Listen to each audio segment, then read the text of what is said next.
Hello, and welcome back To Lead is to Learn, the podcast where we explore the dynamic world of leadership together.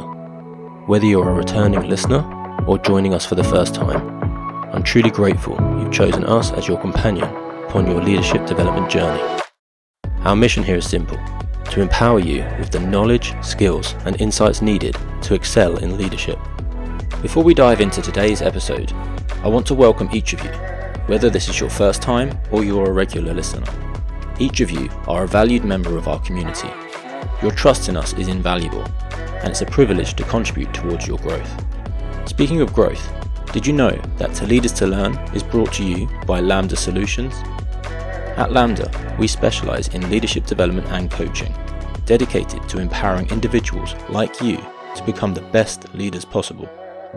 If you're ready to elevate your leadership skills, or if your organization is seeking guidance to achieve its leadership goals, I encourage you to explore the Lambda way by visiting our website at www.thelambda.co.uk to learn more about how we can directly assist you. Thank you for being part of our community. Together, let's continue learning and growing. And remember, following and sharing our podcast can help us grow our community and impact even more leaders. In today's special episode, we will be talking to an experienced leader about their experience of leadership, challenges they have faced, and any thoughts and visions for the future. How much money would be the limit of the amount of profit you'd like to make in the next year? You don't matter. Your work doesn't matter. I have got to be very careful about saying your voice is disallowed because it's disagreed with. As leaders, we don't have to know everything perfectly. And I just want to say that's emotional laziness. And a lot of highly educated, highly credentialed people lied about that.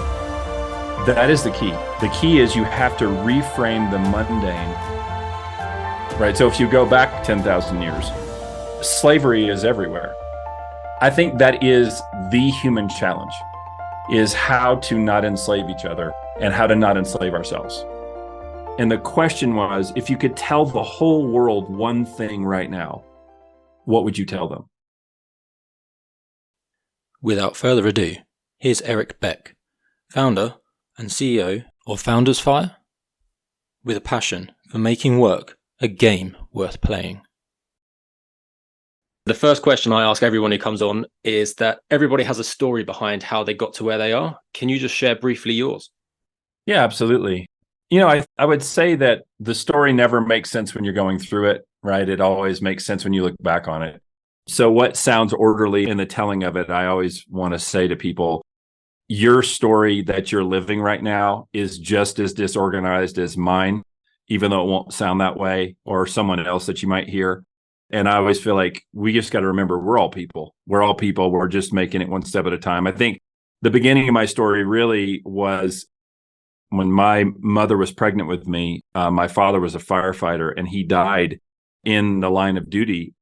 And so I never met him. So the beginning of my story was a path of discovery of what does it mean to be a man? What does that mean? And of course, there's so many conversations around all those topics today.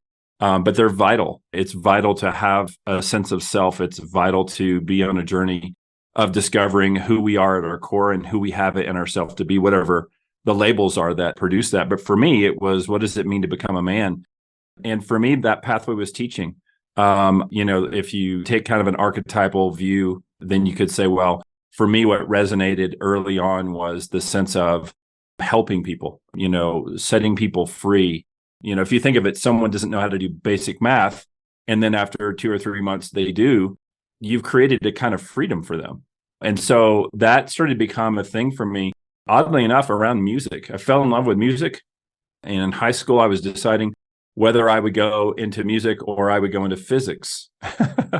And I had read Richard Feynman's letters, the Feynman letters, and gone through a lot of his work and Velikovsky and some other folks, and just loved everything physics, but I wasn't quite good enough at the math, speaking of math.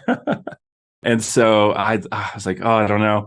So I wound up going to college for music and having had an opportunity to tour, here in the States, many of the top places, Hollywood Bowl, Lincoln Center, and more.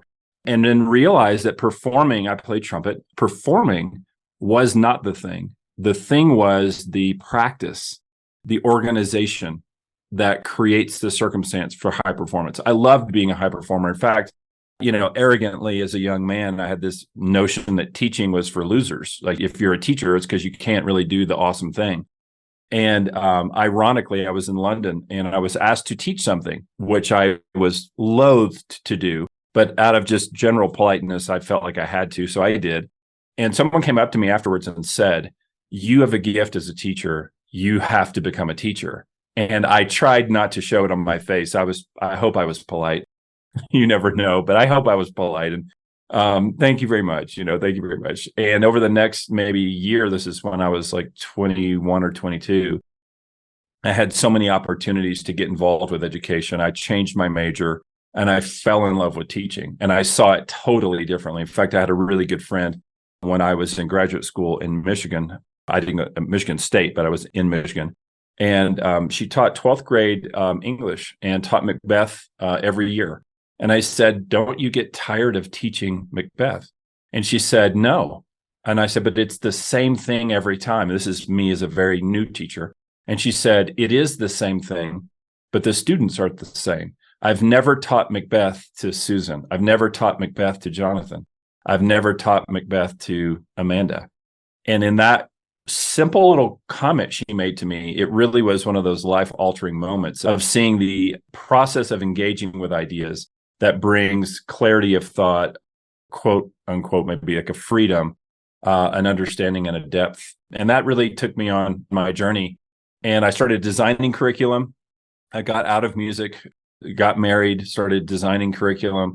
And that led me from normal school, like ninth grade, that kind of stuff, into the business world, because that was a similar model that just didn't have much educational, pedagogy, as it were, to help scope and sequence and structure learning and whatnot. And then I just started seeing everyone's learning all the time. Everything we do could be viewed as education. And so that seemed wildly chaotic on the lived experience. But when you hear the retelling, you're like, "Oh, you're a teacher the whole time." Yeah. I didn't know that. Yeah. So what led you to leaving education, going into the business space then? What was the trigger for that? Poverty. Yeah. I was married. I had 2 kids at the time and lived in Northern California, and just not able to make ends meet. It was just like, oh. And the ninth grade that I designed the curriculum for, one of the parents of one of those ninth graders had an MBA from Harvard. And he and I became really good friends. And he said, "You need to do this in the business world." And I said, "I don't know anything about business. I'm a teacher." And he said, "That doesn't matter." He says, "Find some way to get some business experience." And this would have been the year 99 or 2000. And back then, the internet was a thing, of course, but it wasn't like it is today. So I looked for a job in the newspaper, and I happened to find eMyth Worldwide was advertising for a job that had to do with education and design. And I had no idea about business coaching or entrepreneurship or any of that stuff. It just seemed like it sounded pretty interesting. So I went and interviewed, and then later found out, I guess even today, eMyth, the book is eMyth Revisited, is still top 3 on Amazon under the category of entrepreneurship. And that was my baptism by fire, really, into business, and not big business, not Wall Street, not that, not high finance and, credit default swaps and whatever else, right? But small business, 5 to 50 employees. And that person is seeking freedom. They leave their job. They, cash in all their savings. They cash in their 401k, or they borrow money, or they do whatever they do. And they really leap out and follow a dream and try to do something they've never done before. I love that. I mean, talk about an engaged learner. I taught logic for a while. I taught ninth grade and I taught 12th grade. And the ninth graders were so much easier to teach because they were so engaged. They wanted to argue. They're like, "Great, let's argue." 12th graders kind of fold their arms, yeah, whatever. So these business owners were those engaged learners, and the curriculum was their business. And so after a while working at eMyth, I went out and started my own practice. And that's what I've been doing now for just about 23 years.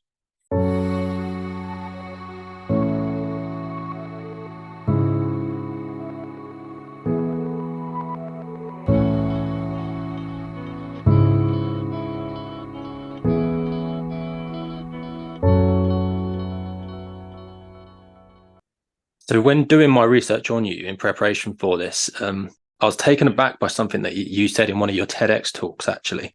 You said society is evolving faster than our brains. I kind of want to start there.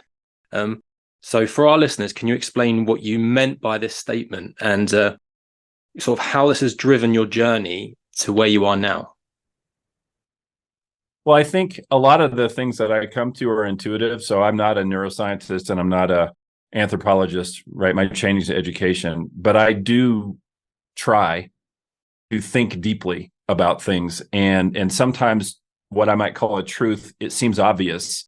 And then sometimes there's research that somebody does later, and I'm like, oh, it kind of worked out. And sometimes not so much. So this is not a scientific claim, but an experiential claim. If you look at human society, let's say over the last 20,000 years, probably the last 18,000 years has almost been identical. It's tribal, it's survival. People didn't live past 30 or 40.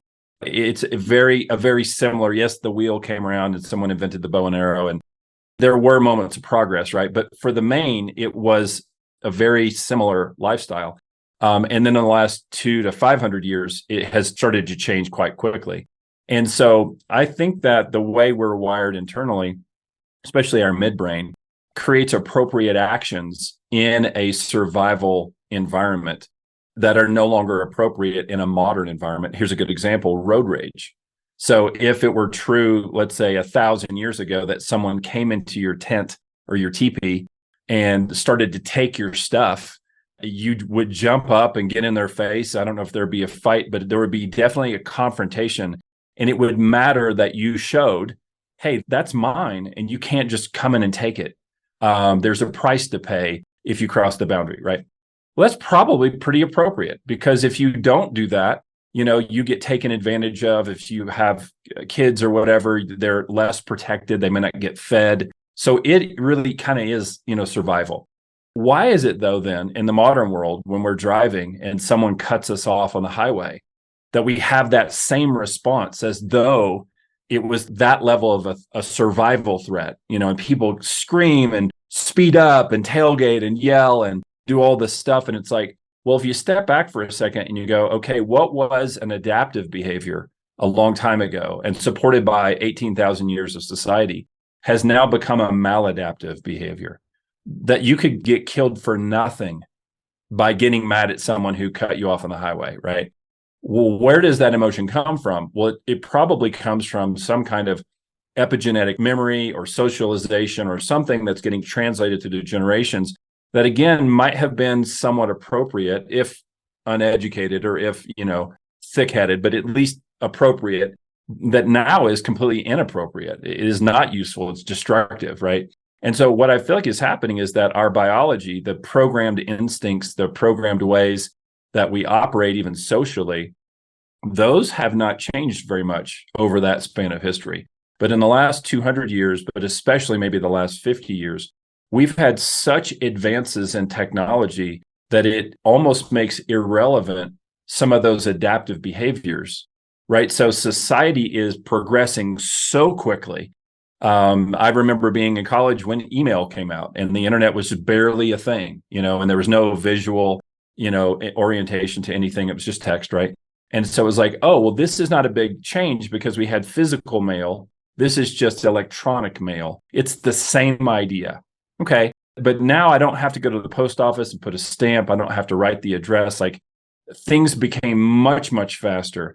If you think about it with music, if you think about it with entertainment, if you think about it with even news, what's happening now is the very structure that ships that content to us is changing so quickly that we even have a cultural divide between people who are 3 or 4 or 5 years apart. If you think of it 400 years ago, generation 1 is probably 99% the same as generation 2. There's not a lot of difference. It might take 10 generations to have a real difference in worldview. Maybe in the 50s or the 60s, it was taking every 15 or 20 years. There was a pretty big worldview change. Now it might be down to 3 or 4 years. You might have a pretty significant divide between Android and iPhone. Or if you're on the latest version of this or the latest version of that. So as technology has sped up the evolution of culture, what's being left behind is biology.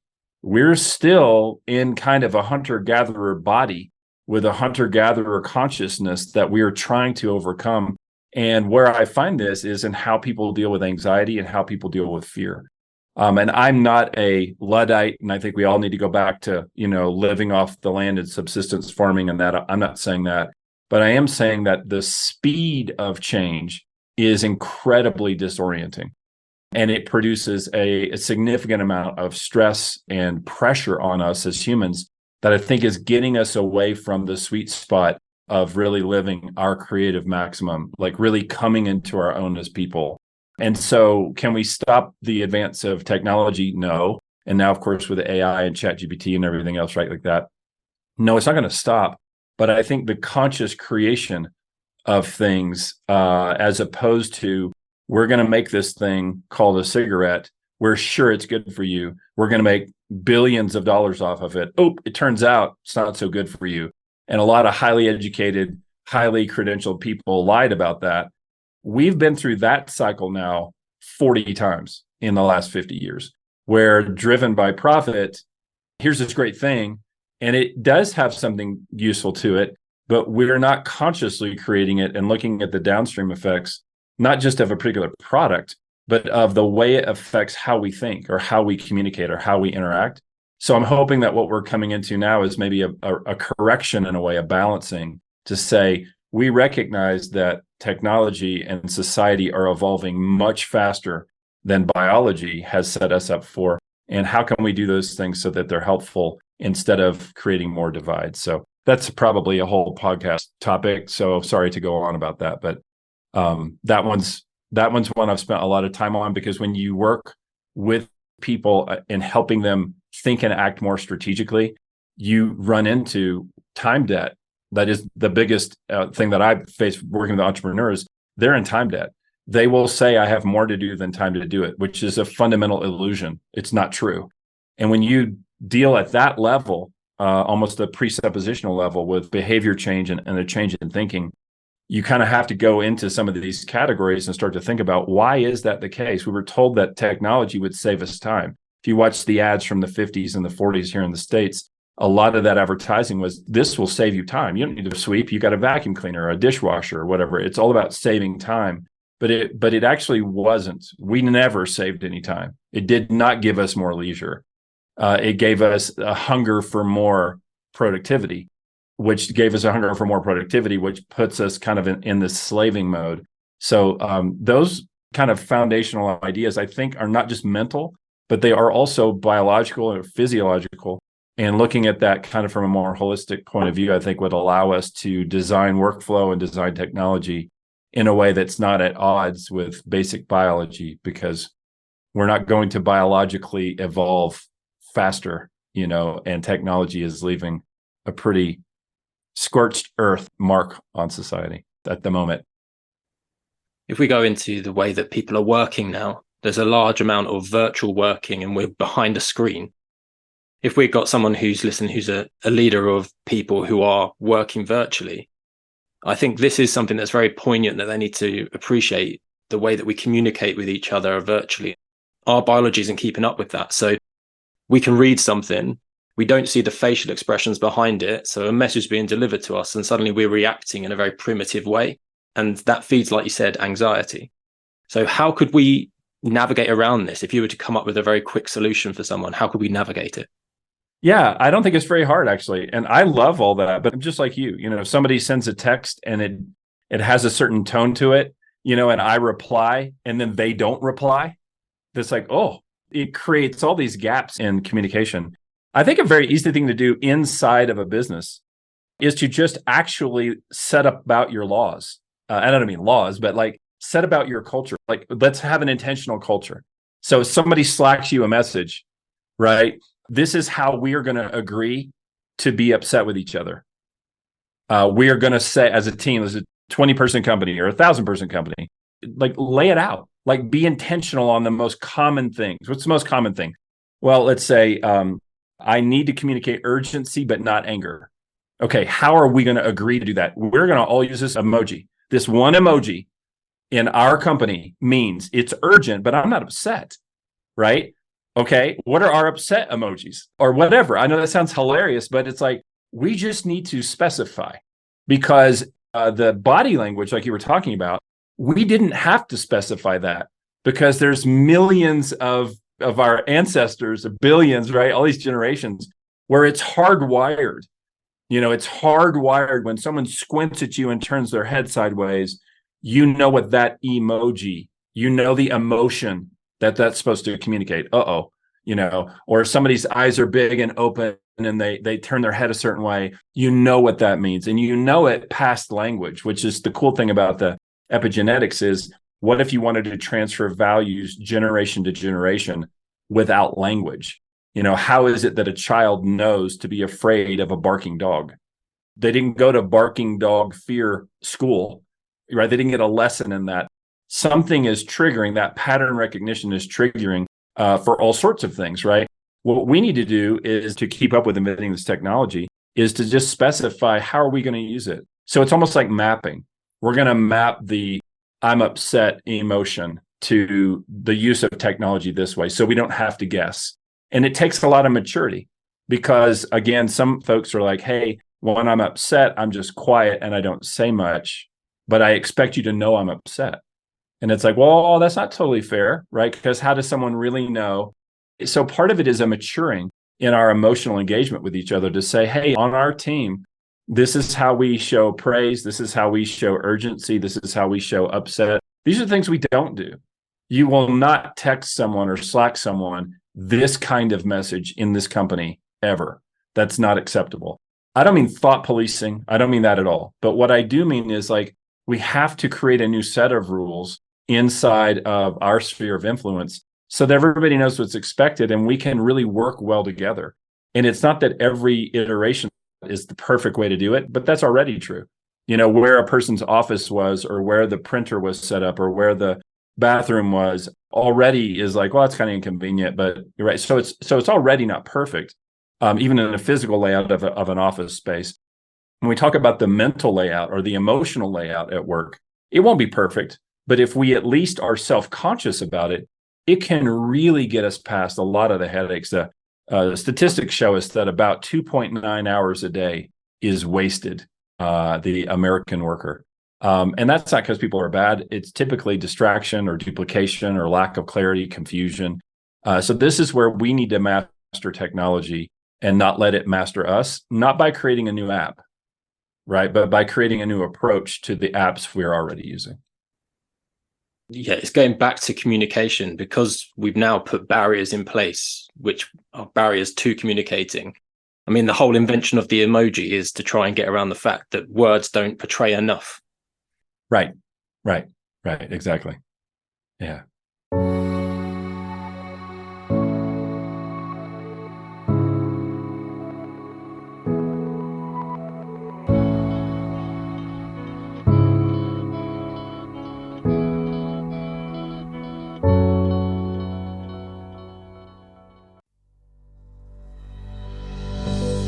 Unlock your leadership potential with personalized one-to-one coaching from Lambda Solutions. Take the first step to empowering yourself to overcome any challenges and lead your team to new heights. Our coaching services provide consistent support tailored to your goals and challenges, guiding you through the uncertainty and leading to growth. But that's not all we offer.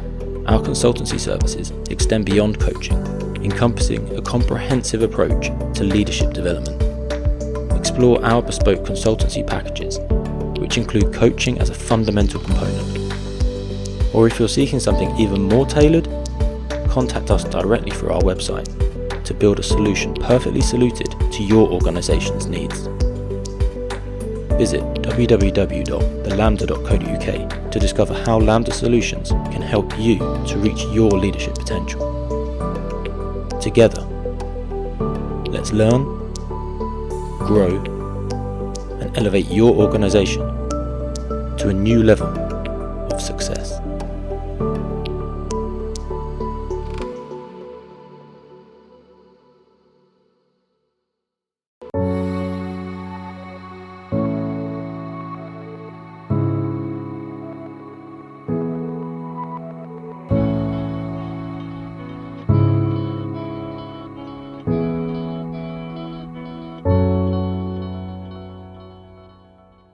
So going into the workplace then, a large amount of your messages that I've been able to see online in terms of through your TEDx talks and through kind of your website that I've read, you talk about people being disengaged at work.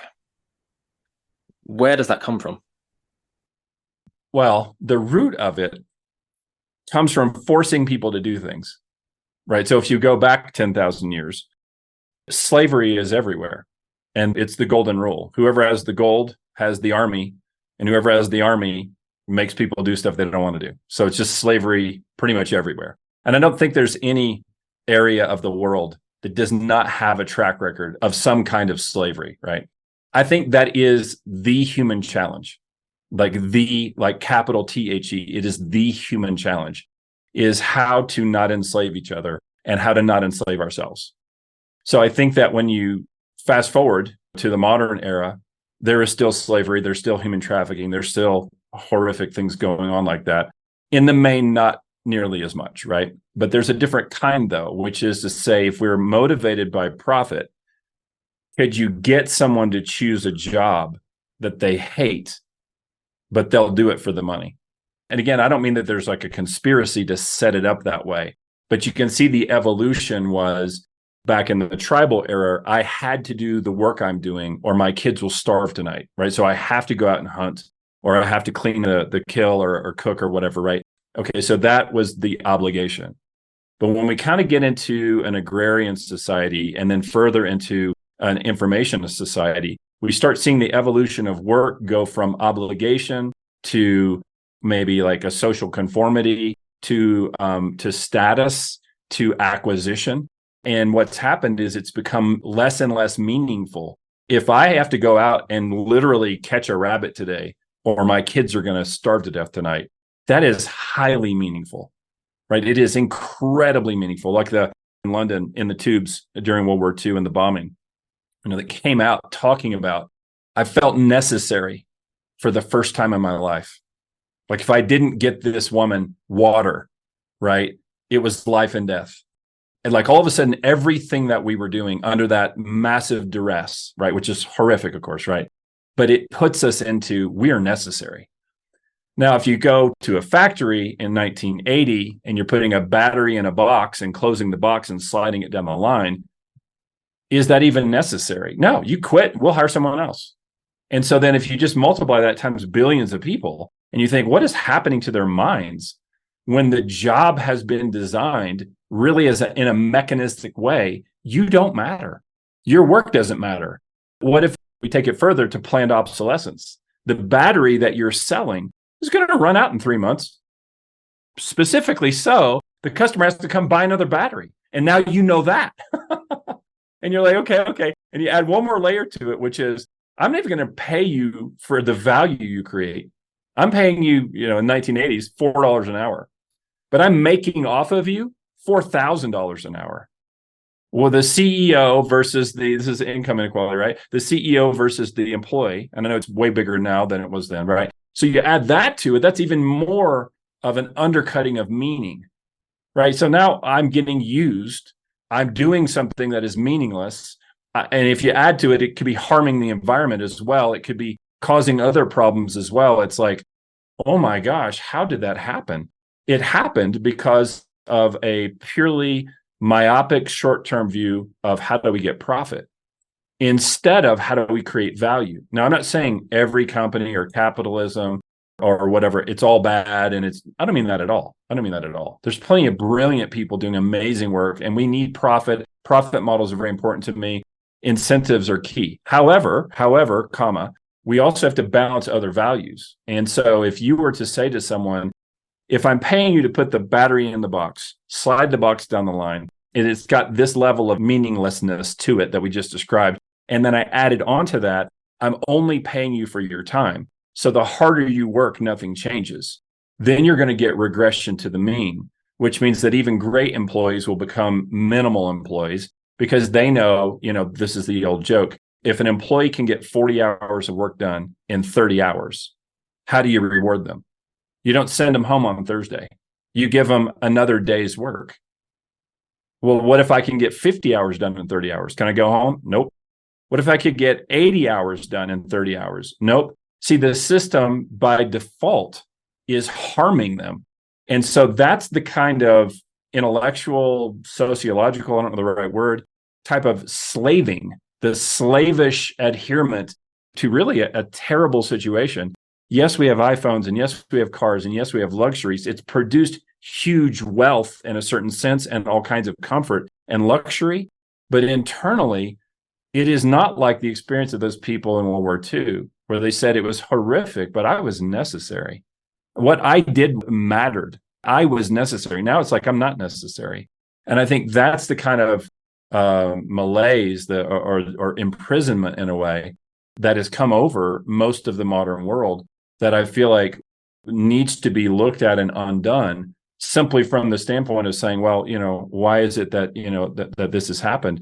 Well, I think it's because we've cut out the real value creation. We've cut out innovation, and we've just lived very, very short term. And so we've built a society around a debt-driven consumption model instead of a production model that produces value and a game worth playing for people to say, hey, when I go to work here, I'm learning, I'm growing. If I do better, the company does better, I do better, the customers do better. It's win, win, win. So instead of the older model, the industrial age model, we need to rethink that model so it sets people on a path of meaning. And that's not about controlling other people's lives. Again, back to kind of the slave model. It's like that model of how do you get stuff done where you put people in chains and you make them do it. Okay, that certainly does, quote, work, even though it's immoral. What if it were also healthful for all of us, though? What if it wasn't just a command and control model?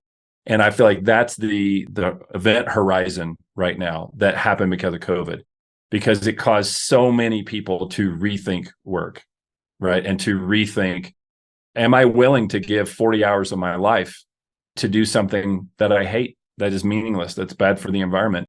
And a lot of brave people are saying, no, I'm not actually willing to do that.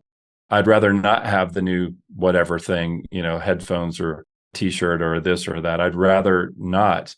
And I feel like what's happening is that people are building up inside this sense of, I want to do something that really matters. And yet it also needs to be really profitable. And that is not hard to do. You just have to decide as a company or as an entrepreneur, I want to build that kind of game. And in doing so, make the best tennis shoes ever, make the best, Post-it notes or computer or whatever the output is of the business. I think seeing the business through that lens is an incredibly exciting horizon that's in front of us.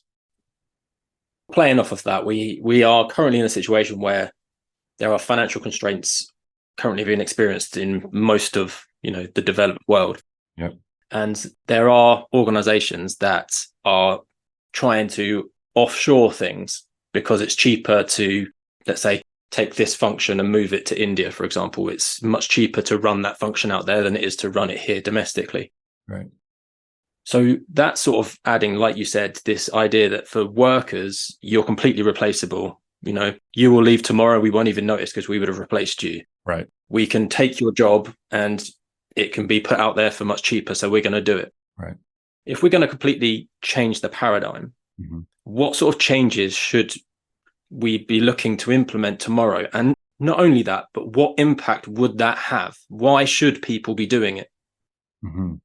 That's such a great question. And I'll just say right up front, I don't know the answer fully, but I have a sense of it, though. I'm a big fan of nature, not just being in nature. I was in the military. I've done a bunch of survival training, but I don't mean that. I mean, nature as a model, right? If you look at the rainforest, the soil in the rainforest is the most depleted soil on the face of the planet, but yet it is the most productive. Like, how is that possible to get so much from so little? This is what I think we need to do. I think we need to look at models that are different than the ones that we're using. So what you're just describing essentially is the profit model, which means that I am only in business to buy something for $1 and sell it for $2. And if I could buy it for 50 cents and sell it for $2, I should do it. And if I could buy it for a penny and sell it for $1,000, I should do it ad nauseum, no end, infinitely. Okay, that is an indication of what I would call a cancerous model.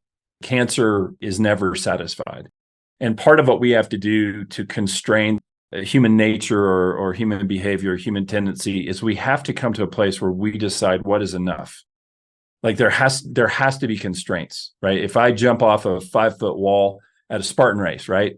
If I have done that a fair amount, and I have, it's not really very dangerous. Okay. If I jump off a 50-foot wall, I'm probably going to break both legs. I could die. It now becomes dangerous. There has to be a limit. And the thing I love about the physical world is that it so seamlessly teaches us limits. So if you were to look at an apple tree and use that as the model for a business, okay, you would see that the apple tree doesn't do anything like what you were just describing. Like, well, how can we get more apples cheaper? We'll just get them made in India, or we'll just get them made in Vietnam, or we'll just get them made somewhere else. We'll go out of a market that's protected by labor laws and go into markets that have no labor laws or have fewer labor laws or whatever it is, or the exchange rate or whatever. So, but if you look at the apple tree, what does the apple tree do? The apple tree is like, given the soil conditions, given the sunlight and the water and the humidity and whatever else, right? This apple tree will grow to this size and produce this amount of fruit. And if there's a little bit of tending to this apple tree, think of like an apple orchard. This apple tree produces apples infinitely, but not an infinite volume. Like, it gets to a sweet spot. And once it's there, nature has been designed so that apple tree doesn't become a 700-foot apple tree propped up by stilts, injected with chemicals, right? That's what we wind up doing in this kind of a profit-only model. And so I feel like the thing to do, there's a lot of things to do, right? There's a lot of bad incentives that make the system keep doing what it's doing. But I think at least for the next 10 or 15 years, we need to orient ourselves to realize we're not going to be in the blue ocean we want to be in. We're in a red ocean, but we've got to be amphibious. We've got to be able to operate in the red ocean, but we're sailing towards the blue ocean at the same time. So we can't just like check out today and just like, well, let's just shut it all down. I sure hope it doesn't collapse. I don't think that it will.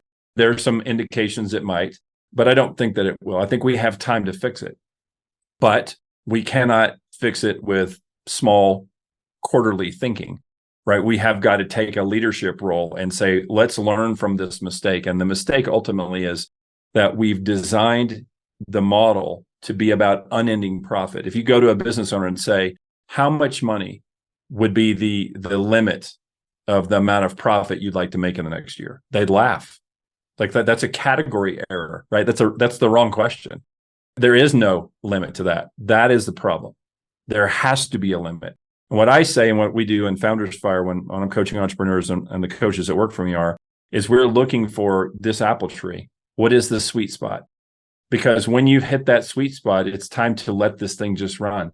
Okay, growth by amplification is not a great idea. It can be good for profit, but it is not good for humans. And ultimately, it will cave in on itself, and it is. It is. I had plenty of clients during COVID have competitors go under because they're running right at the margin, and everything was about profit, and they're just betting everything and a lot of risky kind of behavior.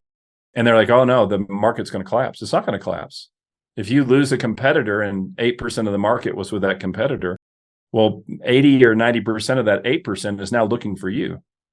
So if your business is running on what I would call more timeless principles, then when the big shakes happen and the upturns and the downturns and the upheaval, that's what I was looking for, occurs, you're actually in position to gain market share.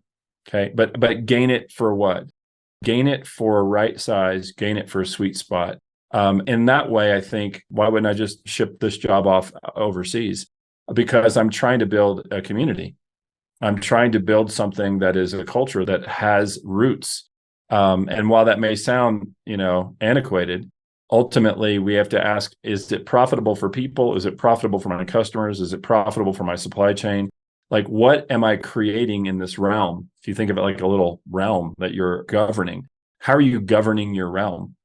And I think that's where we have to make a lot of really conscious decisions and say, well, I'm not going to ship this job overseas because I want to invest in people that are in my community. Now, that's not always going to apply because there's some jobs that are not community-based. It's not just right here in this zip code.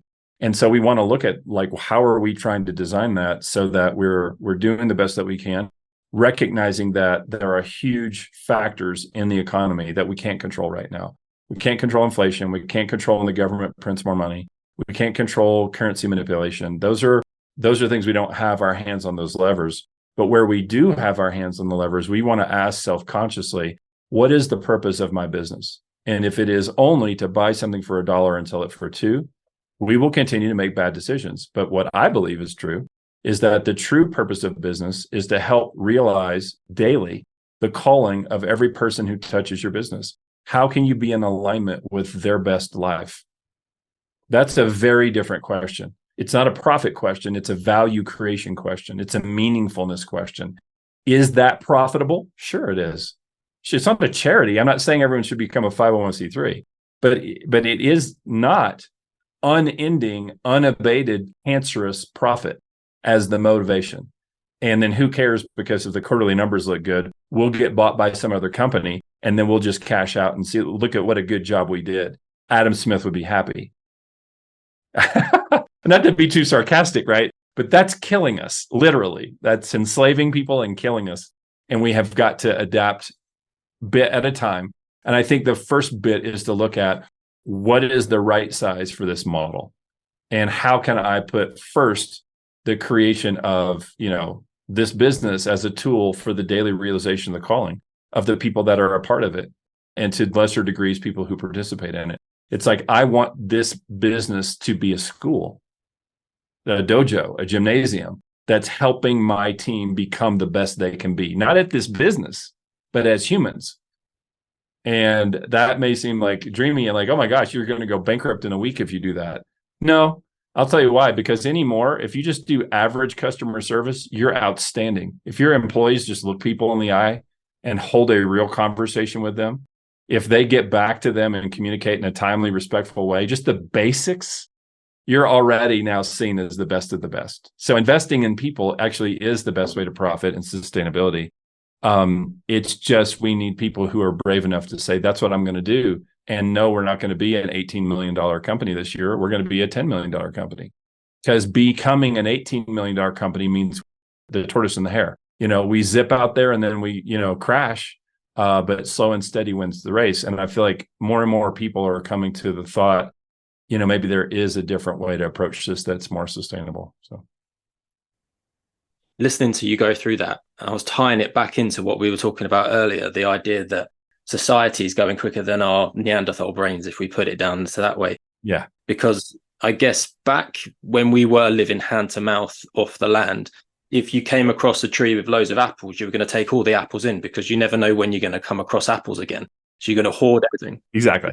So now we've got businesses that are doing that. It's like, well, if I can make profit, I'm going to keep. Yeah. And it's that negative bias within our brain that we always think, well, there is going to be a lean time coming up and we need to make sure we've got enough to sustain ourselves. And it's just always more, more, more. So you mentioned there conscious decision making. Yeah. And I guess it is that people in charge of companies need to be making not the easy choice, but making the choice that is for the long term. Right. Yeah.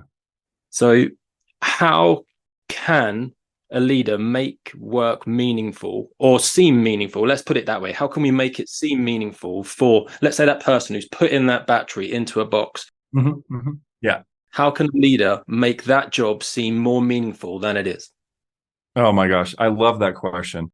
Very easily.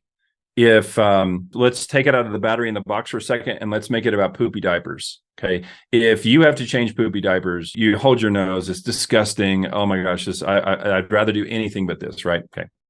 But if you frame it this way, that you guys have been trying to get pregnant for years, you've tried everything, and finally there's a healthy pregnancy and you now have a little baby. It's the same poopy diapers. It's the same smell. It's the same blah, blah, blah, but it's totally not, though, because the story around it is, I'm a parent. It's an honor for me to take care of this child and help launch them into the world. What an honor. That is the key. The key is you have to reframe the mundane into a compelling story. It's still putting the battery in the box. I heard somebody came up to me after one of those TEDx talks and said, hey, do you know what you were just teaching? Lowe's, the home improvement store, they teach that. And I was like, really? Tell me. They said, yeah. They said, you're not just selling the 2x4 to Mrs. Jones. You're at the checkout counter. You work for Lowe's, mundane, boring. Here's Mrs. Jones with a 2x4. You're going to scan it and take payment and move her on her way. Nope. You're not selling her a 2x4. You're selling her part of the deck that she'll celebrate her 80th birthday on. This is the creative aspect that leaders have to bring. We have to create a compelling story into which all the jobs fit so that every part of the story matters. Now, if we undercut that with the motivation of only profit, well, then the story is meaningless. And that's why if you watch a funny movie like Office Space or whatever, right? People roll their eyes when we talk about vision statements or mission statements. It's like, wah, wah, wah. It's just completely irrelevant. And it is irrelevant. But what if you said, this is the perfect customer journey, and this person is afraid of this and afraid of that and concerned about this, and their neighbor tells them about what it is your business does, and they have a glimmer of hope for the first time. When they walk in the front door of your business or land on your website, what are they feeling? What do you want them to feel? And you tell that story from beginning to end. It's probably, for our clients, it winds up being about 10 or 12 pages long. It's like a Robert Frost short story. And you tell their journey. And then you say, Eric, your job is right here. You're the person putting the battery in the right place so that it goes to here, and so that becomes this. And now all of a sudden you're giving me what I call a game worth playing. You're giving me a story to believe in. Now you can say, well, but you're still putting a battery in the box. I would beg to differ, because our perception of reality is our experienced reality. And if we frame this as a meaningful thing, and there's evidence that it is meaningful, it's not just a make-believe story, but there's evidence that I really am making a difference. Incredible. Now, if I have a business where I cannot tell a compelling story, there is no compelling story. We are just literally only here for profit. We know it ruins people's lives. We don't really care. We make sure you can't get through to customer service. Like, we are at odds with our market. We just have a knowledge asymmetry, so they need us. And we can all think of those industries pretty easily, right? Those people need to take a giant step back, and they may need to reinvent their business and say, we came into this model unconsciously, and to reframe it consciously, we're going to have to change some of the DNA of this business. We are not in here for planned obsolescence or buy it for $1 and sell it for $2. But we are today. All right, so then incrementally, how do we walk ourselves out of that? And I don't mean a PR campaign. I mean actually changing what we're doing. And that can happen. I've not seen this in 23 years of coaching entrepreneurs. I've not seen we have to shut the business down. No, you have market share. You have territory, so to speak, that you've gained. A garden, you can cultivate it differently. And maybe that's the easiest analogy. We can spray tons of chemicals on all the food. We can put tons of hormones into the feed for the animals that are on the farm. And you can look at a way of farming that is totally short-sighted. It's about chickens getting so big their legs can't even hold them up, because we just like that fat, juicy chicken breast and sell it at market. Okay, that's one model, right? And if you haven't seen a documentary like Food Inc., it's horrific, but you should probably see it, right? Okay, that's one model. But what if you took the sustainable farming model that was like, hey, we're going to build an ecosystem here so that pest control is handled and the feed and the whole cycle of everything is producing the healthiest. We're not giving our cows, anti-acid because the food they're eating is so bad for them. They have constant acid reflux. So we're going to try to do it in a holistic model. So it's not sell the farm. We should just not do farming. No, we should not do farming in a way that is fundamentally destructive with the aim of only being profit. So some businesses need to reinvent. And when they do, it becomes that sustainable model. And it might not be quite as big, but it is meaningful now. And now the person who works on that farm is like, hey, scooping the cow shit, right? Now all of a sudden, that is meaningful, because I'm putting it into this container, which helps with this decomposition, which helps with turning over the manure into fertilizer. And you know what? Is it my favorite thing I've ever done in my life? No. Is it meaningful? Yeah, it is. And I'm proud of it. And that's the thing we got to recover is, at the end of the day, do we look back and say, I just traded time for money? Or at the end of the day, do I say, hey, I made a difference? I didn't save the world. It wasn't that. But what I did mattered. And that can happen in a job where we're not connecting with other people and it's a technical job, or a job where we do connect with other people, or somewhere in the middle. But I think that's the thing we got to have as leaders, is the courage to reinvent and say, have I designed, probably by default, not on purpose, but have I designed dead end jobs that are fundamentally dehumanizing? And if I have a responsibility to stop it, reinvent, and reap the profits. Because engaged, excited, heart forward, creative employees do amazing work. Yeah.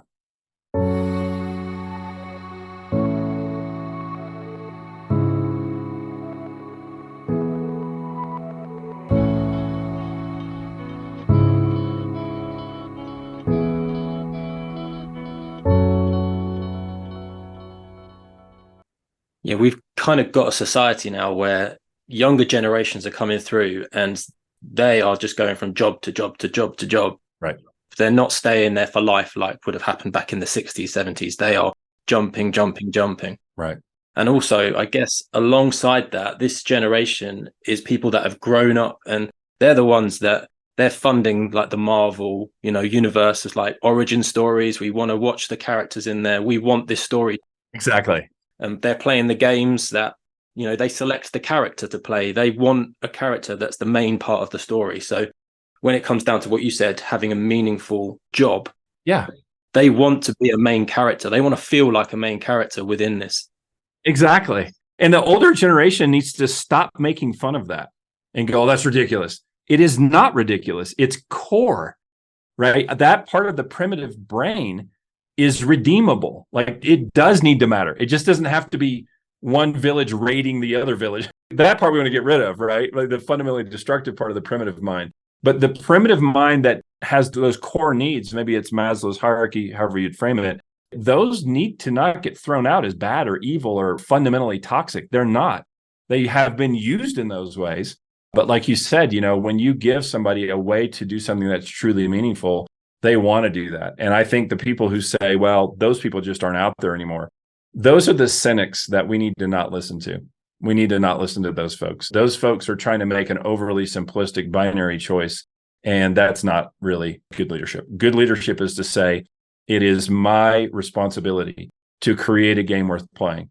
If I create Halo or Call of Duty or Candy Crush or chess or checkers or any game, or music, back to music, right? If I create a symphony and that Leonard Bernstein is going to conduct, or it's Stravinsky or Shostakovich or Mussorgsky, that's it.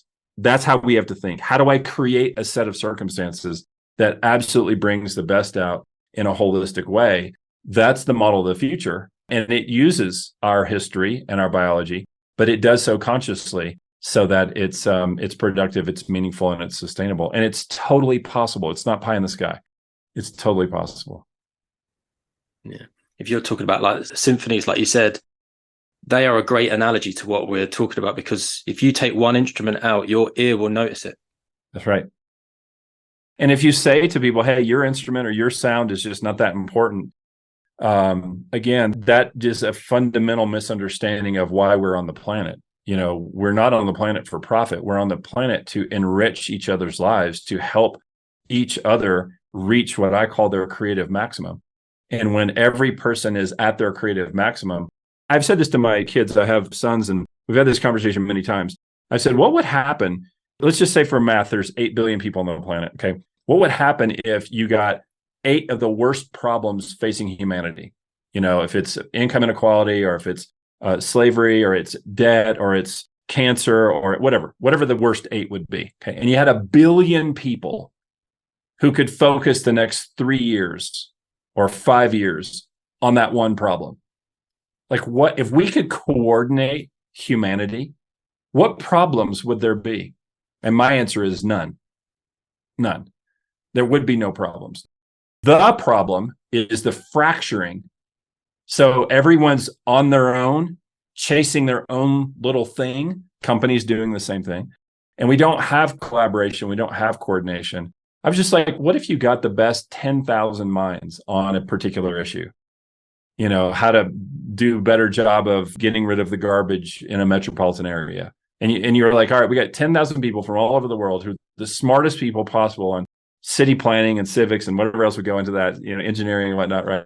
Could we not solve that? Yeah, we could, like think about it. It's like, of course we could. Of course we could, So everybody's role is vital. We need to get them into the orchestra instead of in a street fight. We need to get them to some sheet music and go, you're playing flute and you're playing trumpet and you're playing bassoon or whatever, right? And it's like, that is something I know is possible. And I know we're headed towards it. It's like one of those great paradoxes where if we don't do this, it will be the end of us. So we have to do it, and we will do it. And if we don't do it, it'll be the end of us. It's both and, right? It's an amazing time to be alive. We saw a really poignant example of that, didn't we? When the COVID pandemic hit and then it swept across the world, suddenly there was a narrative, a clear narrative there. There was a reason behind there. So you gave meaning to that. And then funding got placed into the right pocket because that's what was necessary at the time. And then very quickly after that, we then started seeing multiple different vaccines all coming out for it. And that's just a clear example of what happens when you cast that vision and you have that clear narrative and then you back it. Yeah. And, part of that is, like we were saying earlier, comes down to trust and the fabric of trust, and that's where it's like, as leaders, we don't have to know everything perfectly, but we do have to set direction. We do have to, like you said, cast a vision. But I also feel like it's so important that leaders, high quality leaders, circle back and go, well, this part we got wrong. We thought it was this, but it's actually that. Instead of saving face and it's about projecting this perfect persona, it's like, we need to break down those hierarchies. I love it that people have advanced degrees in everything in the world. That's fantastic, right? But they don't have advanced degrees in the thing that's 1 millimeter to the left of their specialization, right? So they're hyper focused on that one narrow, tiny, tiny little thing that they have 8 PhDs in, and they're the expert. Yeah, but lived life, though, isn't that way. Lived life is disintegrated. It's not disintegrated into little pieces. And so that's part of what I'm hoping to see in a new generation of leadership is that we're integrating opinions. We're integrating a dissent. We're integrating disagreement. We're like the model is designed to say we're helping people make informed choices. And I think that's the crux of great leadership is to be able to say, this is what we thought was true, but this data shows that it's not true. And this data isn't even real data. And we found that out, but we didn't know that. And this is how we're going to address that. Instead of, kind of like Mao, the great leader is getting greater every day, or Stalin, dissent is disloyalty. And the tribalism that, back to that midbrain, right? It pops back up again in the Neanderthal thinking. It's like, it's in or out. And it's like, no. We've got to create the structure for communication that is not about eliminating dissenting voices. It is about creating a conversation where we are all learning and we're all getting informed. And when we all need to turn left, which we do sometimes, we absolutely do, then it's like, all right, here's why we're turning left, and we got to get money behind it, and we got to get brains behind it, and we got to do it. That's the type of things I think that this kind of creativity and redesign of our roles and the way we approach society sets us up for in the future. And hopefully we've learned, and hopefully we keep learning, because that's going to get us through the problems that are ahead of us.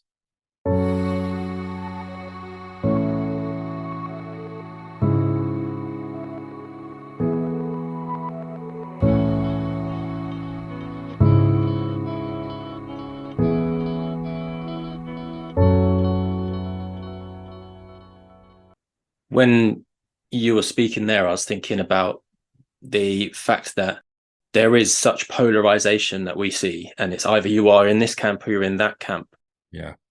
And I think they have been using the ideas that you're talking about in terms of they've been creating a narrative around this bit over here and completely squashing that narrative over there. And you said about having discussions and not becoming siloed. Yeah. That's got to start from the top. Yes. There's so many people that I appreciate, their points of view, but I heard somebody who's pretty popular in the last week or two talking about how we don't need leadership anymore. We've evolved past that. And I feel like, no, we have to have leadership. We have to, not again, because the person is anointed and perfect and all that kind of nonsense. No, not that. But it does matter that we have the ability to protect the sharing of ideas and the basic foundations of respect, the basic foundations of calm thinking, not the assassinations that we see. Someone's character is getting assassinated because they question something. When that starts to happen, and it has, that's a really bad sign. And it takes leadership to say, well, I totally disagree with this idea. I don't think it's scientific, and I don't think it's even true. But I have got to be very careful about saying your voice is disallowed because it's disagreed with, because when the shoe is on the other foot, what will happen? So the precedent of that has to become something that we talk about as adults, and we don't just hide in our camps and throw rocks at the other people. Unfortunately, because we can see very real versions of that happening in the news, especially in the last couple of years with the wars that are going on. It's unbelievable that in 2023, we're still throwing rocks, lead bullets. We're still throwing rocks at each other. Like, how is that even possible? Right? It's possible because of bad leadership, because we're not really engaging in the kinds of conversations that you and I are talking about, Chris. And it doesn't have to be that way. I don't want this to be a downer. It doesn't have to be that way. It's interesting you said there that someone said that leadership is dead, when in reality, when I look at it, leadership's only just really starting. Exactly. Because we have been in this shadow of, I reckon it's the 80s, this shadow of management. Yeah. Or you got to do this task. That's where the lack of meaning came from, is management. Exactly. Whereas leadership is about adding meaning into it. Exactly. So really, leadership should be evolving. Yes, exactly. Maybe we should call it composership. You're a composer, like leader. Maybe the word leader got tainted, or it's toxic, or whatever. And I get it. But a true leader is not someone, like you said, who's just telling people what to do. It's someone who is cultivating an arrangement of the instruments to make a beautiful symphony together that produces a win for everyone involved. And that's not about top-down dominance.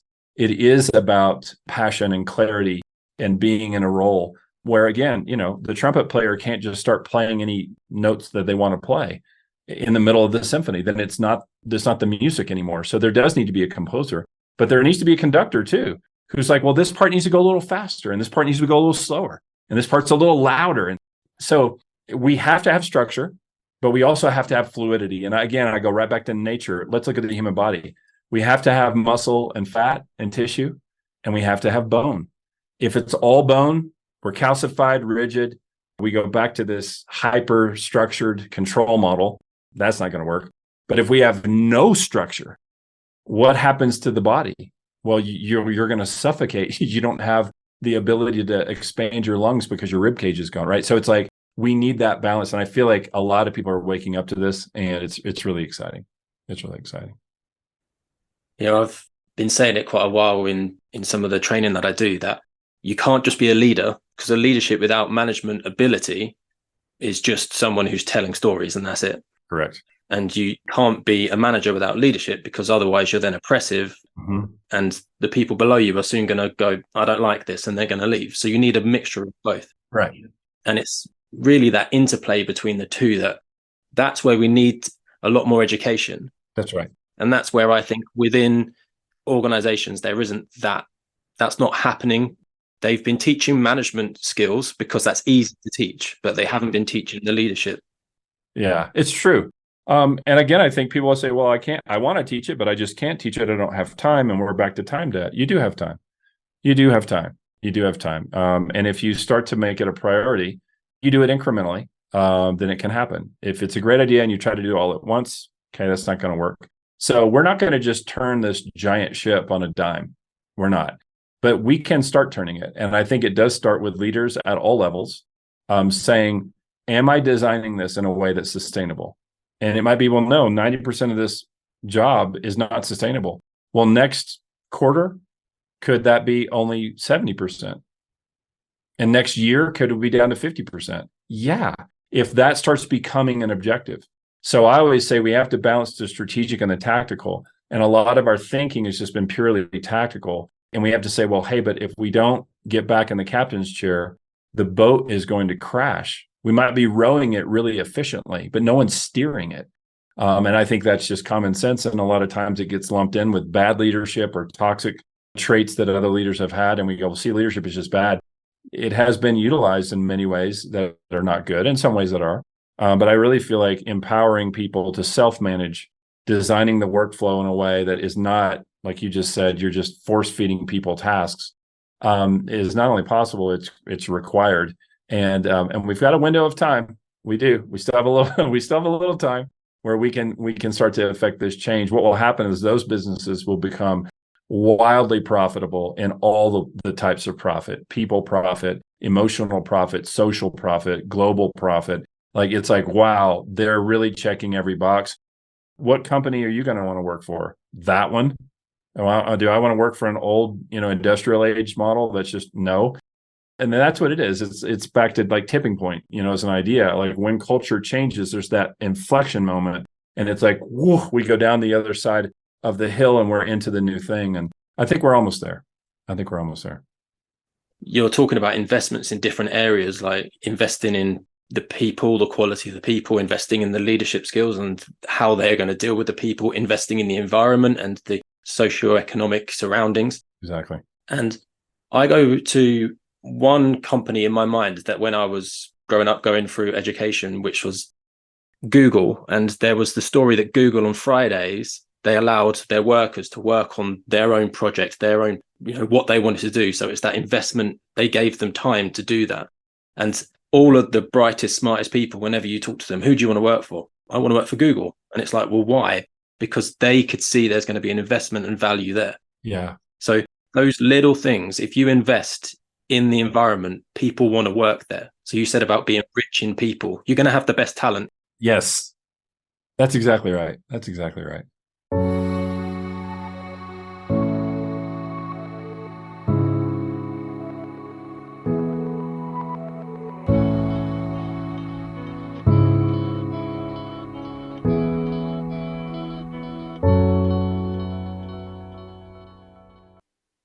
Did you know that Lambda Solutions is your gateway to unlocking the secrets of effective leadership, as well as exploring leadership psychology?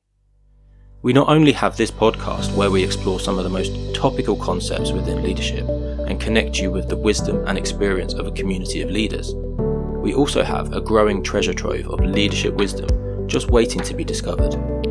I would love to invite you to explore the Lambda Library, our very own hub of thought-provoking articles and blogs, carefully crafted to spark your imagination, challenge your thinking, and ignite your leadership potential.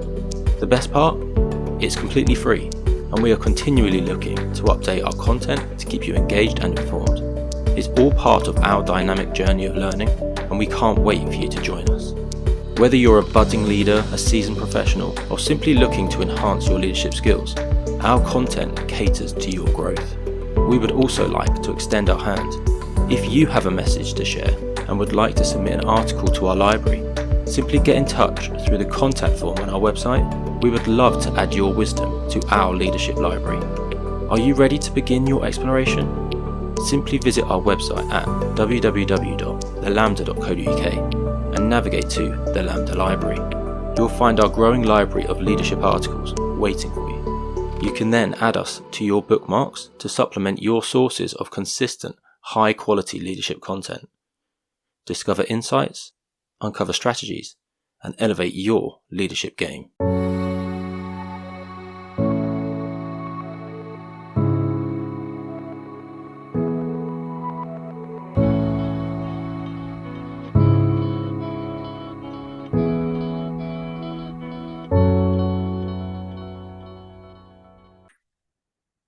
You've been bringing up a lot of analogies about the environment. Yeah. So that's obviously something clearly that rings true and is a value within you. Yeah, for sure. So it's a big topic, and there are still quite a lot of companies around. You've got the big oil giants that are still making huge profits off of fossil fuels. Yeah. They are, some of them, investing in renewable technologies. Do you think that's going fast enough, or do you think they still need to accelerate and do a lot more? Oh, accelerate and do a lot more. And I think we knew a lot of this stuff in the 50s and 60s. I do. I know our strategy in the US was to bleed the Middle East of all of their oil. We're going to go past peak oil, whenever that was going to be. And it was like, great, we'll just let everybody use up all their stuff. And we have this huge strategic reserve. That's exactly the tribal thinking that we cannot do. We're on the same planet, And that short-sightedness of us, them has to go away. I really feel like, and again, I'm not a technologist, so I don't know what the answers are. But to me, it seems to be obvious if we can, harness the sun, if we can harness wind, if we can harness the ocean. Again, if we took, 10,000 or 100,000 of the best minds on sustainable energy production, how do we not solve that? Of course we solve that. The reason we don't solve it is the same reason why drug companies that have access to a highly effective drug that's run out of its patent because it was used for something else 20 years ago won't put it on the market because they can't make money from it. So they're going to sell this other drug that has all these side effects because they make tons of money from that. That happens all the time. So again, like I'm saying, that same motive, like with the cigarette companies or the drug companies or, you name it, the military industrial complex, all the different areas. When sickness is profitable, we'll have more sickness. When war is profitable, we'll have more wars. When hating the other side makes people watch the news, we'll have more hating the other side because it drives ad dollars because people want to look at what is enraging them about the Democrats or about the Republicans or about this party or that party. It's the same problem everywhere, right? And so part of it is to say, if we step back from that and we recognize, hey, this isn't benefiting anybody except, a microcosm, the top 300 richest humans on the planet, it's benefiting them. But even then, it's cultural. Did they not have kids? Did they not care about the next generation? Did they not care about what's coming after them? So part of it is recognizing that, to me, the idea is this: there are no neutral ideas. There are no neutral ideas. Every idea is a value set behind it.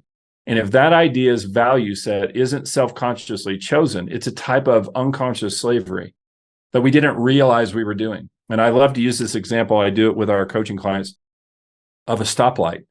Okay, a stoplight is a system that has all kinds of values baked into it. But we've been taught, no, it's not. There's no value to it. It's just an idea, and it either works or it doesn't work. That's not true. It's not true at all. That system values efficiency, fairness, safety, timeliness, consistency, predictability.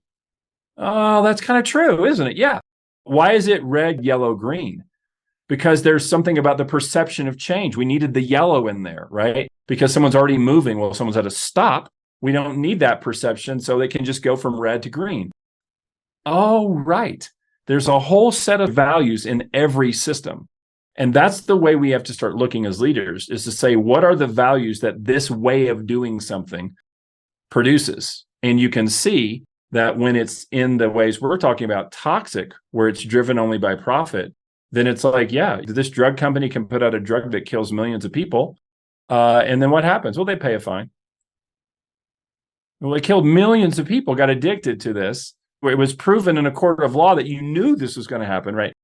Did this happen in the car industry? Did this happen in big pharma? Did it happen in oil and gas? Did it happen in Flint, Michigan? Did it happen in it's like, right? And what's happening is that we are, the regular Joe Q public, feel so despondent and so hopeless that this system is just wrecking all of us. And the reality is that we can change it. Every small business owner, every manager, every person in a C-suite, it's changed by applying the thinking that says, what are the values baked into this system? And are we self-consciously choosing that? And if we're not, we need to set a time frame for when we can replace and reinvent. And in that way, it is not a burn the house down strategy and then build a new one. That's not going to work. It won't work. I hope that does not happen. It could. It almost happened in 2008, right? I hope it doesn't happen. What we need to do is start remodeling. Let's fix the kitchen. Let's fix the bathroom. Let's redo the floors. Let's get a new roof. And pretty soon we're going to molt out of one model into a new skin that is going to let us do what we're all hoping that we can do. And it does have to include all the facets. It's not just like a liberal ideology to say we need to not poison the ocean, because, well, if you put these controls on it, make things less profitable. Yeah, but people are getting cancer because there's microplastics in all the water now. What the heck? Like, how is that not a 1+1? And I think when people are in their silos and in their echo chambers, they don't have these conversations. No one's even saying that to them, right? Because it's disallowed communication structurally. Again, I don't think it's a big conspiracy, but I do think that it's driven by a certain way of thinking that we need to examine and hopefully abandon sooner than later.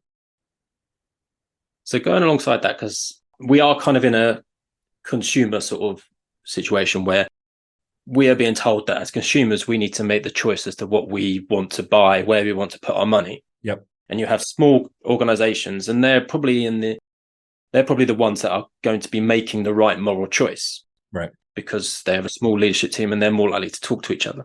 Correct. You have big corporations then that are going against this. They're keeping in the old way because that's always given them the profit. So when it comes to a consumer, like walking into a shop and they've got two products in front of them, one that is a third of the price of another one, but they are being strapped for cash because of the financial situation we have now.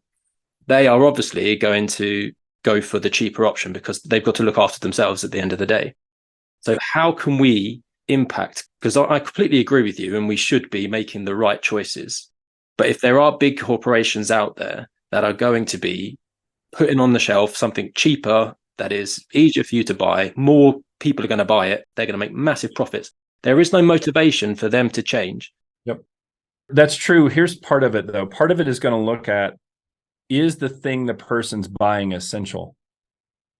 Because if it is essential, and we do some education, and I buy it now and it's 15% more, but I don't have to buy it again for 3 years because of the quality. That's how we have to educate people to think about the purchase. Because I would say probably 60 to 70% of consumer purchasing isn't essential. You don't need the new sweater. You want the new sweater because you've been taught to want it. You've been taught to be a consumer, like constant consumption. But if we start to change the mindset and we say, well, no, of the things that I actually need, what's the choice? Well, if I cut out 60% of this unnecessary spending, I do have the money to buy the higher quality food or a higher quality cleaning product, right? Or a higher quality whatever. Now, we also have to have the producers of that making that choice clear and innovating the supply chain and innovating the production process and innovating as much as they can so they can compete. So it's a both and. The price has to come down to what's reasonable, but now we're also talking about minimum wages and pay. So now we get into all the little levers that get pulled. So what do? You start where you are. Right? You start where you are. Okay. I love the idea of giving people discounts through memberships. That's a great idea. So normally I charge $10 for this thing, but people are priced out. They can't really afford it. Well, I could sell it at $8 if I knew you'd buy it for a year. Let's start making innovations that attack the price model. So it's not just about, cost plus or a certain sort of pricing approach, but it's like, okay, how could we really invest and become a partner in this person's life? Not just how can we get them on recurring billing? Not that, right? But this is where we got to innovate and look at and really know our market and understand, hey, how can we help with this?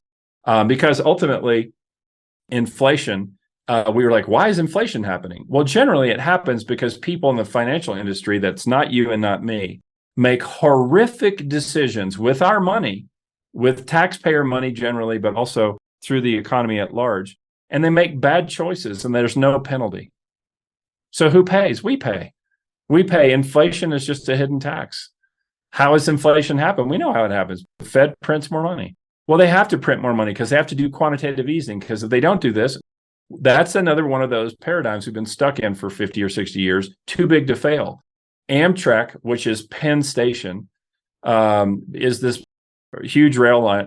Don't hold me to exactly the details, but the principle is right. They make a bunch of bad investments. They go before Congress in the 40s or 50s or whenever this was, and they say, we're too big to fail. If you let the railways fail and go under, the whole American economy will collapse. So what should happen? Amtrak will federalize the railway. We'll make the American taxpayer pay for subsidizing your terrible ideas. And then we did it in the savings and loans crisis, and then we did a housing crisis, and we do about every 10 years. This whole idea of too big to fail, we're bailing out people who are causing the problem. So we're like, why is the consumer paying more? The consumer is paying more because of inflation. Why is inflation happening? Because generally, people in the top 100 companies in any particular sector are making outlandish decisions, but they're not being held accountable for those decisions. Why? Because they're funding the politicians who make the laws. And that whole little cycle is what is so infuriating for all of us, right? It's like, what the heck, people? How do we change that? Small business. That's why Founders Fire targets small business. I love big business. I'm not against big business, But big business is hard to change. But when you're smaller, I would say 500 employees and less, you can make change. And now that the digital world is here, it's a much more level playing field. We can see massive change very quickly, and we're not waiting on the Fortune 50 to do it. And when we start to do that, we have to, again, be self-conscious about the values inside the system that we're using and the approach that we're taking. And it won't happen overnight. Like you said, well, tomorrow I got to go to the store, and am I going to buy the thing that's, $30, or am I going to buy the thing that's $10? Well, that store, if they're listening to this podcast or listen to you, right, has got to be thinking, what can I do to start moving in a different direction? And if they're just basing their prices off of everyone else, and they're just using an old world industrial age model, then it's not going to move forward. We have to do it together. We have to do it together, and we can't wait on anyone else. Again, it's one of those both ends. I have to decide to do it no matter what anyone else does, but other people have to do it too. And that's where we're at a point of real maturity. We're at a moment where we need to maturely decide how we grow our world together, as opposed to just everybody's in it for themselves.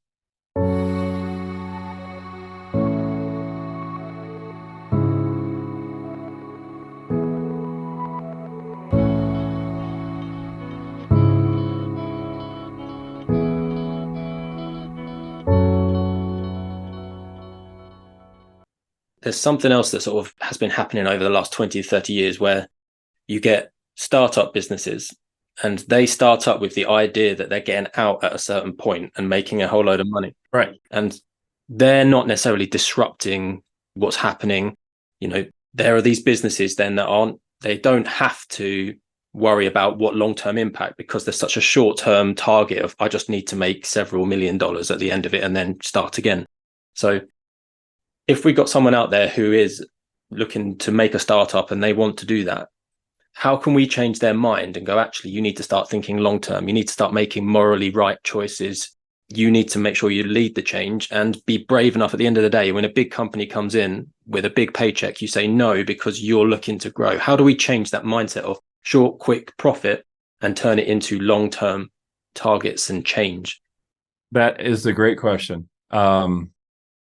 Better parenting, better growing kids up, educating kids better, before they're in the situation, they have to have a value set that describes a different behavior in that situation.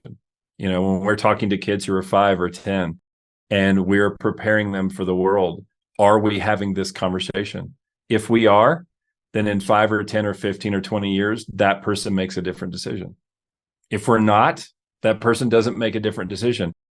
That's schools, that's teachers, that's parents, that's all of us. That's the entertainment that we put out there. We have to self-consciously choose the values that we want to help people grow towards, not with the right answers, but with the right questions. And this is what I feel like has happened incorrectly for so many generations. This is the answer. This is the truth. Okay.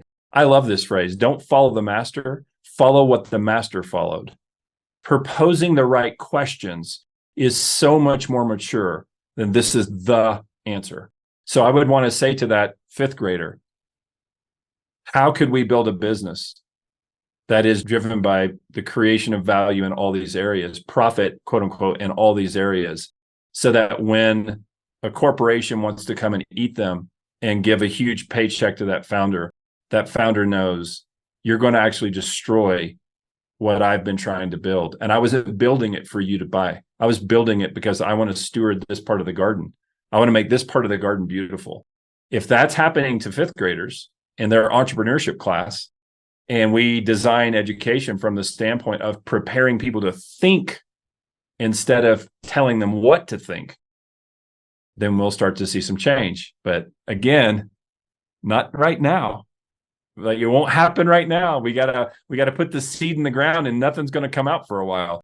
And that is, I hope that as the pressure of the problems we're facing right now increases, it helps us get more and more serious about, okay, we have to make some fundamental changes. And if you're a teacher listening to this, you're listening to this for a reason. That's you. Your bell just got rung. If you're an investor, a private equity person, a small business entrepreneur, a C-suite, wherever you're at, if this is ringing your bell, start it. Start now. Start right now, right where you are. That's what has to happen. If there's this, I can't remember who put this out, but I heard this on my playlist, and it was in the midst of a song. And the question was, if you could tell the whole world one thing right now, what would you tell them? This is what I would tell them. Start to make this change where you are now. Because if we do that, even if 10% of us did that, something pretty amazing will happen. And I believe we can get the world we all want. We absolutely can. I love that Steve Jobs quote where, I don't know if it was in the documentary about him or the movie, I can't remember where I heard this, where he said, everything you see is just someone else's idea. I love that, because that means everything can change.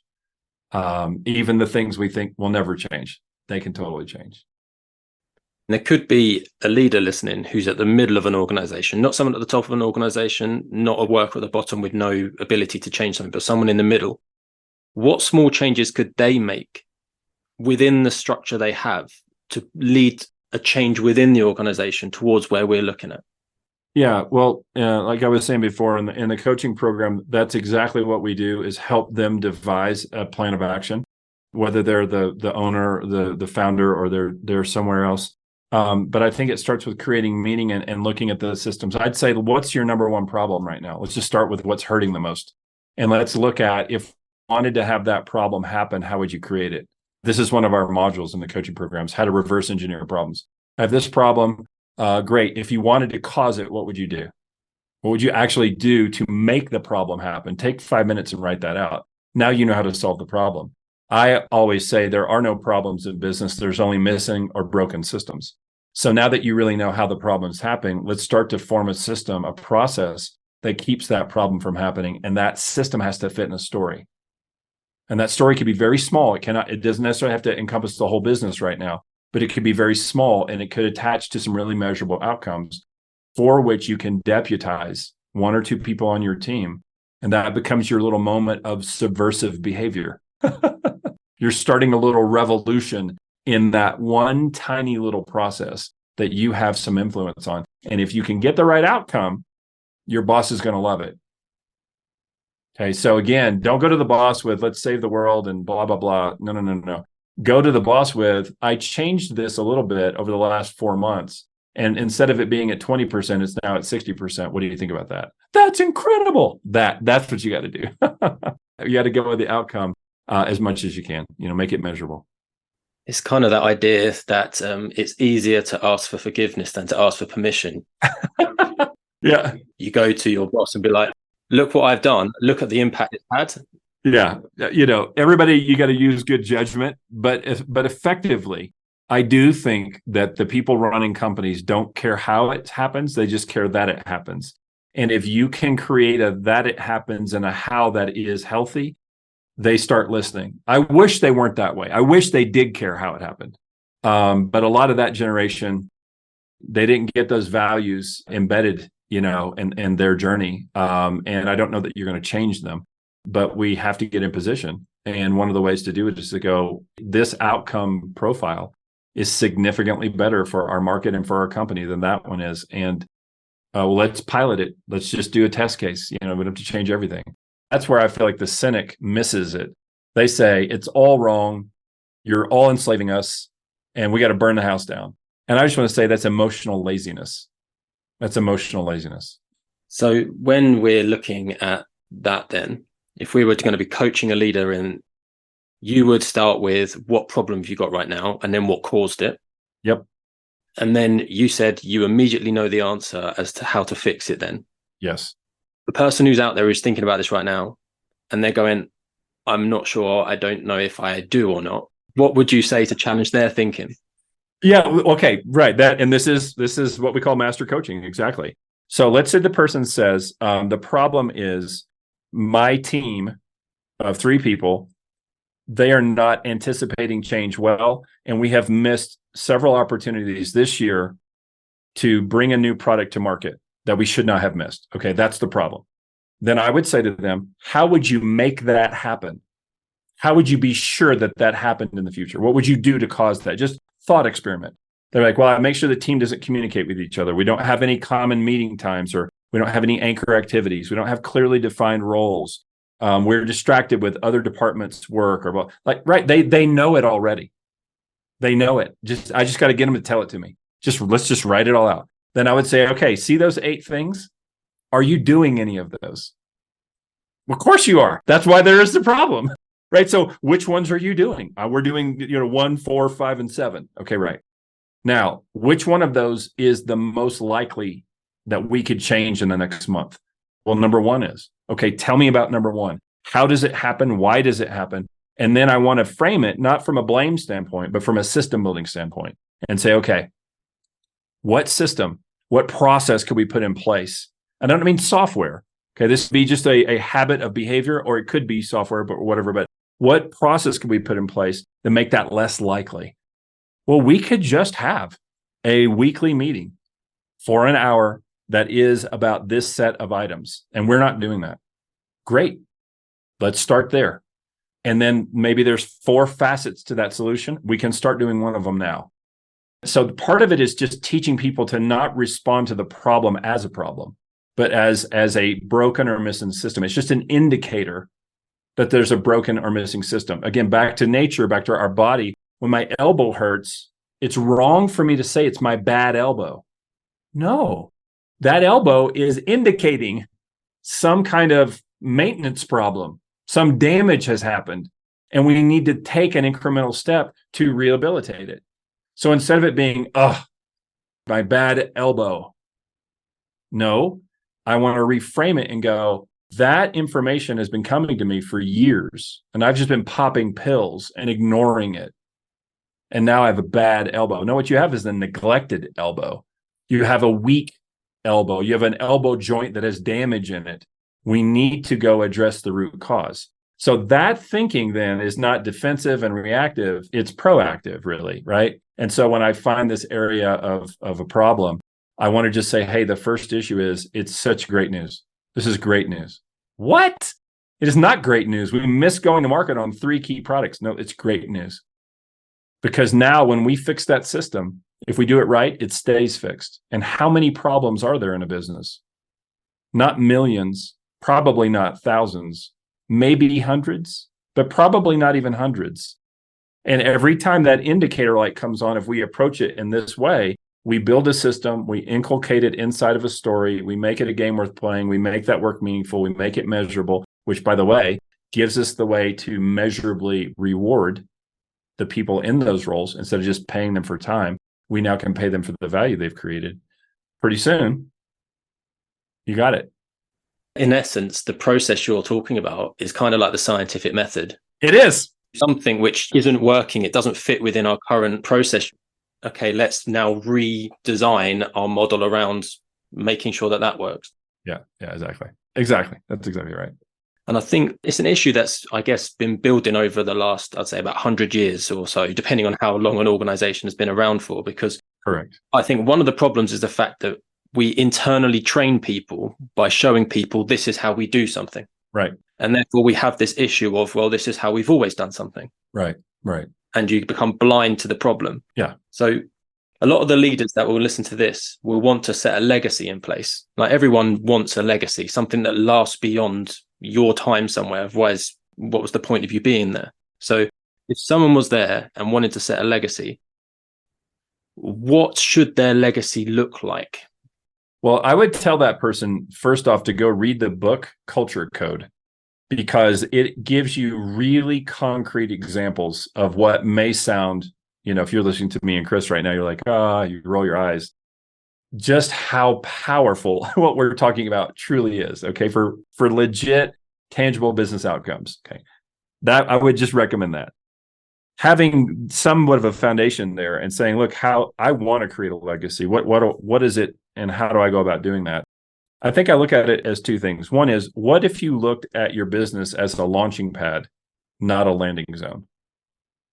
The business is a mechanism that will take its employees, its shareholders, its customers, its market from point A to point B.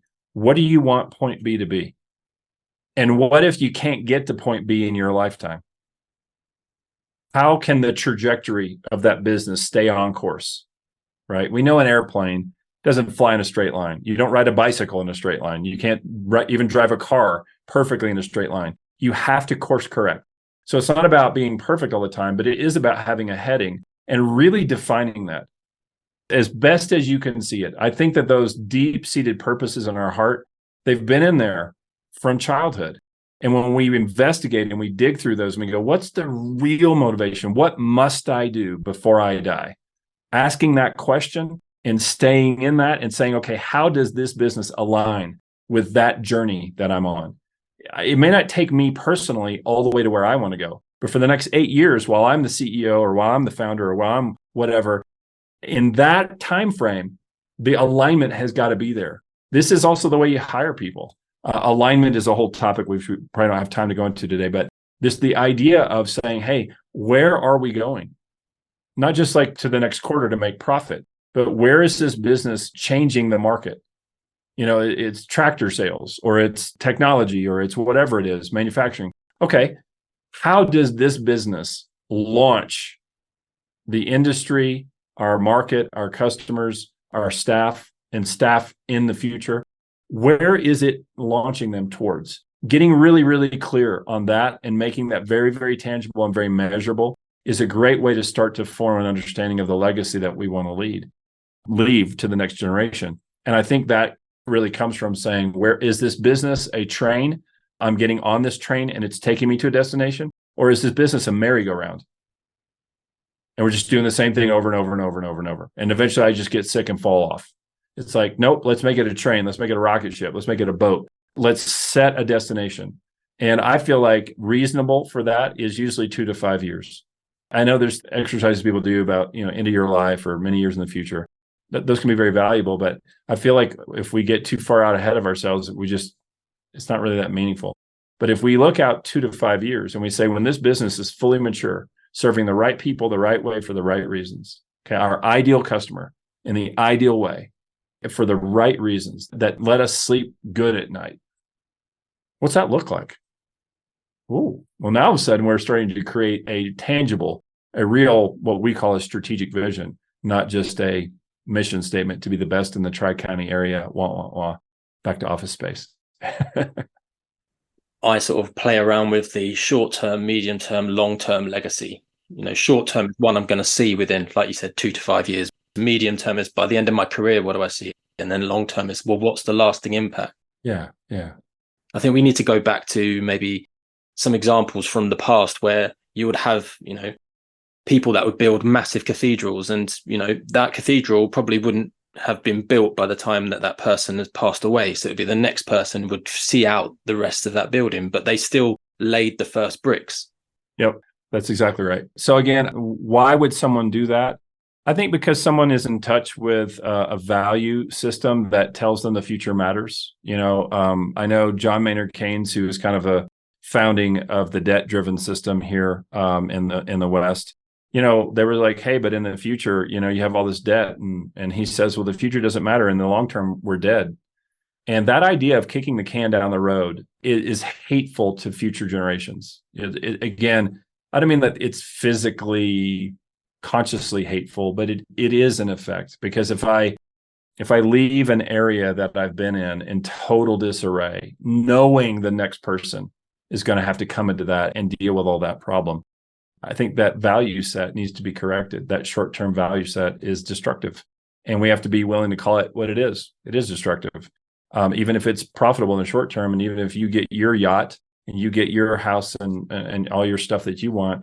I feel like we've got to look at a bigger picture, and there's got to be a value set that rewards and tells us about that. Again, I feel like some of the rebellion against any kind of moral guidance, there's some things we do need to rebel against because they're terrible, but that doesn't mean we need to rebel against everything. It's the joke about the nonconformist group, the statement, everything is illusion. Well, is that statement an illusion? So you can go too far in the act of rebelling, and now all of a sudden you're just feeding kind of a selfish emotion. But we need to rebel against the things that are destructive, but we cannot rebel against the notion that rebellion isn't serving itself It can't be a self-licking ice cream cone. We're just rebelling to rebel. No, we need to build. We need to build. And building can require some demolition. It can, for sure. And we need to do that. But we need to build. And that means we got to have a vision of the future, like you said, like the cathedral, whatever. Leaving the world in a better place than we found it. Exactly. So as a final question, because I think that's a really good point to finish up. As a final question that I like to ask, I always have the same beginning and same end one, is if there was a leader sort of listening right now, what's the one piece of advice or one lesson that you have learned so far on your journey that you would impart onto them so that they could learn from you? I would say focus. I think the big downfall of most of us is fractured attention. Our technology is teaching us to scroll and swipe. The way the news is presented, we're shortening and amplifying. Things are shorter and louder, and it's more information and less communication, as we've all heard. But I really feel like if you're practicing being distracted, no matter how great your vision is, it will not happen. What can you do to simplify? I love the book Essentialism, Greg McKeown, I think. And the subtitle is The Disciplined Pursuit of Less. To me, in this generation, that's it. To do less but better, to really hone in, to focus, to not be subject to the fear of missing out, and always comparing and always looking, to have that as a life habit, to say, I'm going to live in a time budget. I have a digital sunset. I'm going to put in some structures. I'm going to build in structures, and I'm going to focus.